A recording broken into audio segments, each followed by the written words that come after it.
The first reading is taken from the book of Exodus, chapter 14, reading from verse 19 to verse 31. The angel of God, who was going before the Israelite army, moved and went behind them, and the pillar of cloud moved from in front of them and took its place behind them. It came between the army of Egypt and the army of Israel, and so the cloud was there with the darkness, and it lit up the night. One did not come near the other all night. Then Moses stretched out his hand over the sea. The Lord drove the sea back by a strong east wind all night and turned the sea into dry land, and the waters were divided. The Israelites went into the sea on dry ground, the waters forming a wall for them on their right and on their left. The Egyptians pursued and went into the sea after them, all of Pharaoh's horses, chariots, and chariot drivers.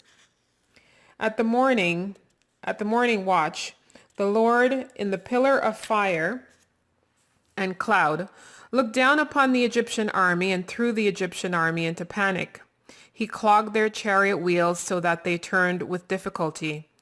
The Egyptians said, "Let us flee from the Israelites, for the Lord is fighting for them against Egypt."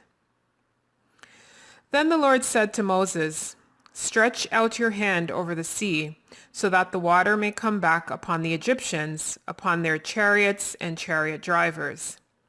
So Moses stretched out his hand over the sea, and at dawn the sea returned to its normal depth.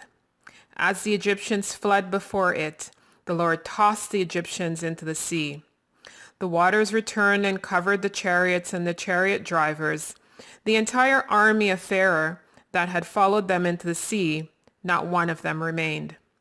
But the Israelites walked on dry ground through the sea, the waters forming a wall for them on their right and on their left. Thus the Lord saved Israel that day from the Egyptians, and Israel saw the Egyptians dead on the seashore. Israel saw the great work that the Lord did against the Egyptians. So the people feared the Lord and believed in the Lord and in his servant Moses. The word of the Lord.